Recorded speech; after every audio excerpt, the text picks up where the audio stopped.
विदेश में बैठे एक वृद्ध ने कर दी प्रधानमंत्री मोदी को लेकर भविष्यवाणी, भारत में मचा संग्राम। मोदी के समर्थन में आई कांग्रेस ने शोर पर साधा निशाना, भाजपा ने जॉर्ज को बताया बचकाना। कौन है वो शख्स जिस पर भारत में मचा बवाल, तमाम दिग्गज नेता हुए गुस्से से लाल। भारत में इन दिनों हंगामा बरपा है और ये इसलिए क्योंकि एक शख्स ने देश के प्रधानमंत्री के खिलाफ ऐसी बातें कर दी जिसे सुनकर हर कोई आग बबूला हो गया। जॉर्ज सोरोस ने जर्मनी के म्यूनिख रक्षा सम्मेलन में कहा था कि भारत तो एक लोकतांत्रिक देश है, लेकिन प्रधानमंत्री नरेंद्र मोदी लोकतांत्रिक नहीं है और मोदी के तेजी से बड़ा नेता बनने की अहम वजह भारतीय मुसलमानों के साथ की गई हिंसा है। उन्होंने कहा कि भारत रूस से कम कीमत पर तेल खरीदता है। जॉर्ज सोरोस के अनुसार गौतम अडानी मामले में मोदी फिलहाल खामोश है, लेकिन विदेशी निवेशकों और संसद में सवालों का उन्हें जवाब देना होगा। इससे सरकार पर उनकी पकड़ कमजोर होगी।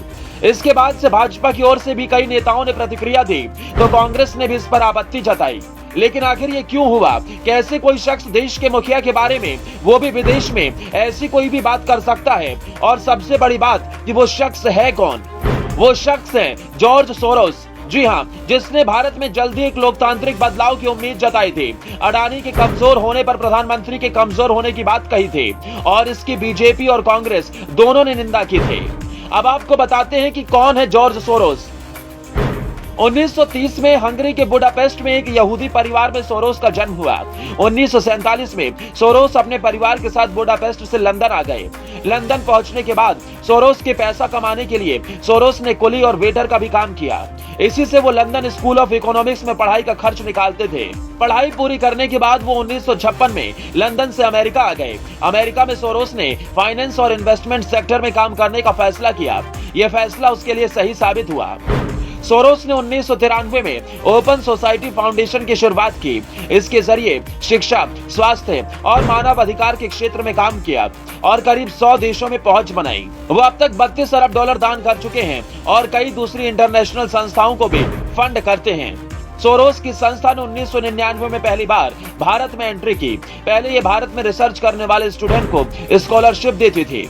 फिर 2014 में ओपन सोसाइटी ने भारत में दवा न्याय व्यवस्था को बेहतर बनाने और विकलांग लोगों को मदद करने वाली संस्थाओं को आर्थिक सहायता देना शुरू किया।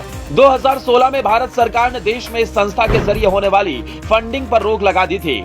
इतना ही नहीं, सोरोस के बारे में एक और किस्सा प्रचलित है। सोरोस ने जॉर्ज बुश को हराने के लिए करीब 125 करोड़ रुपए खर्च किए थे। हालांकि जॉर्ज बुश वो चुनाव जीत गए। इसके बाद बराक ओबामा, हिलेरी क्लिंटन और जो बाइडेन को राष्ट्रपति बनाने के लिए जॉर्ज सोरोस ने खूब पैसा खर्च किया।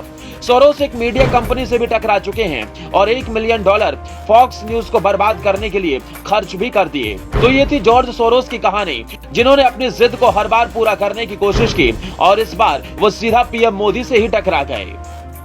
ब्यूरो रिपोर्ट, अपना इंडिया।